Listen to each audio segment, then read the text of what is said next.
It's the 1960s, a time of great scientific curiosity and technological innovation, a time when the world was on the brink of a revolution.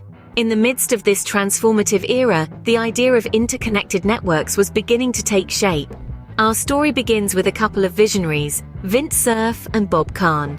These pioneers dared to dream of a world where computers across the globe could communicate with each other. They envisioned a network of networks, a concept that was as audacious as it was revolutionary. Cerf and Kahn's vision was inspired by the space race and the Cold War, events that fueled the desire for better communication capabilities. It was a time when the world was rapidly changing, and the need for a more interconnected global community was more apparent than ever.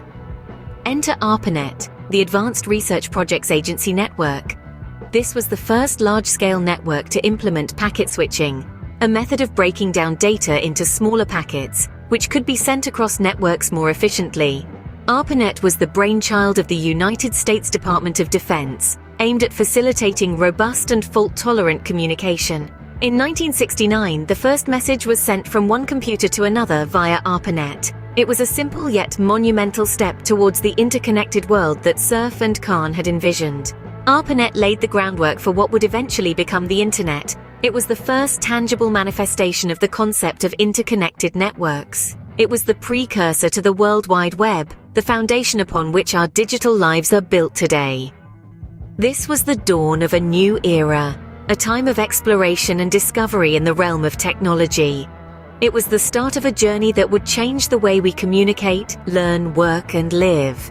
And so, the seed was planted for the world-changing phenomenon we now know as the Internet. The Internet we know today didn't just happen. It was the result of groundbreaking technological advancements and collaborative efforts. The year was 1961, and a young computer science researcher by the name of Leonard Kleinrock was scribbling equations on a blackboard. He was laying the groundwork for something revolutionary: packet switching. But what is packet switching, you ask? Imagine a large file, like a movie, being chopped up into small, manageable pieces, like puzzle pieces. These pieces are then sent separately across the network and reassembled at the other end. That's packet switching in a nutshell. It's the principle that allows us to stream movies, make video calls, and send large files over the Internet. Around the same time, two other computer scientists, Vint Cerf and Kahn, were developing a way to interconnect these packet-switched networks. They came up with the Transmission Control Protocol, or TCP, and the Internet Protocol, or IP.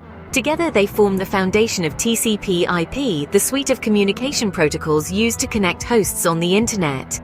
In a way, TCP/IP is like the postal service of the Internet. The Internet Protocol, or IP, is responsible for addressing and routing each packet to its destination, much like a postman would deliver a letter to its intended address. The Transmission Control Protocol, or TCP, ensures that the packets arrive in the correct order and checks for errors, just like a mail sorter, ensuring that your letters are in the right order and undamaged.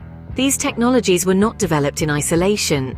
They were the result of a collaborative effort by many bright minds working together to solve complex problems. And their significance? Indisputable. Without packet switching, our data would be like a river without a channel, directionless and unmanageable.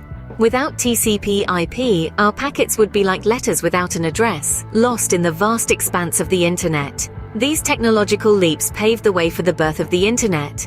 In the early 1970s, a revolution in communication began with the click of a button. No longer were we confined to the limitations of pen and paper. The world was on the cusp of digital communication, and at the forefront was a man named Ray Tomlinson. Working as an engineer for Bolt Beranek and Newman, a company contracted by the United States Department of Defense, Tomlinson was developing the tenets of email. In the fall of 1971, he sent the first ever email from one computer to another located right next to it. The message itself was forgettable, a jumble of characters, but its significance was monumental. This marked a new era where information could be shared instantly, irrespective of distance. It was a giant leap for mankind in the realm of communication. Little did Tomlinson know his simple test would transform the way the world communicates. Fast forward to today, and it's hard to imagine a world without the Internet. It's become the lifeblood of our society, a vast digital ecosystem that we rely on for nearly every facet of our lives. In the realm of communication, the Internet has revolutionized the way we connect with one another. Gone are the days of waiting for a letter in the post. Now a message can traverse the globe in the blink of an eye, connecting us with friends, family, and colleagues no matter where they are. As computer scientist Vint Cerf once said, we are all now connected by the internet, like neurons in a giant brain. The internet has also transformed the world of business. It's broken down barriers, opening up markets and opportunities that were once unthinkable. Small businesses can now compete on a global stage, and consumers have an unprecedented level of choice at their fingertips. As technology historian Janet Abate put it, the internet has been the most fundamental change during my lifetime and for hundreds of years. Our daily lives, too, are unrecognizable from a few decades ago. We learn, shop, work, and play online. We stream music, watch films, read news, and even find love on the internet. It's become a repository of human knowledge, a tool for self-expression, and a platform for social change. But with great power comes great responsibility. As we move forward, we must remember the words of computer scientist Bob Kahn, who said, "The internet is not just one thing, it's a collection of things, of numerous communications networks that all speak the same digital language." The internet, once a mere concept, has become an integral part of our everyday lives. It's a testament to the power of human ingenuity and collaboration, a reminder of how far we've come, and a glimpse into the limitless potential of what lies ahead. Thank you for taking this journey through the birth and evolution of the internet with us. As we've seen, it's a story of human innovation, collaboration, and the power of interconnected networks. But the story doesn't end here. The internet continues to evolve, and we're all part of that journey.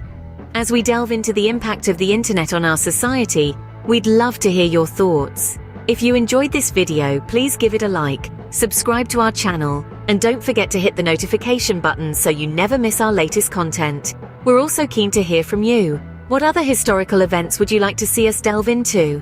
Do you have any stories or insights about the impact of the internet on your life? Let us know in the comments below. Your engagement helps us create more content that sparks curiosity and promotes learning. So, stay curious, stay informed, and we'll see you in our next video.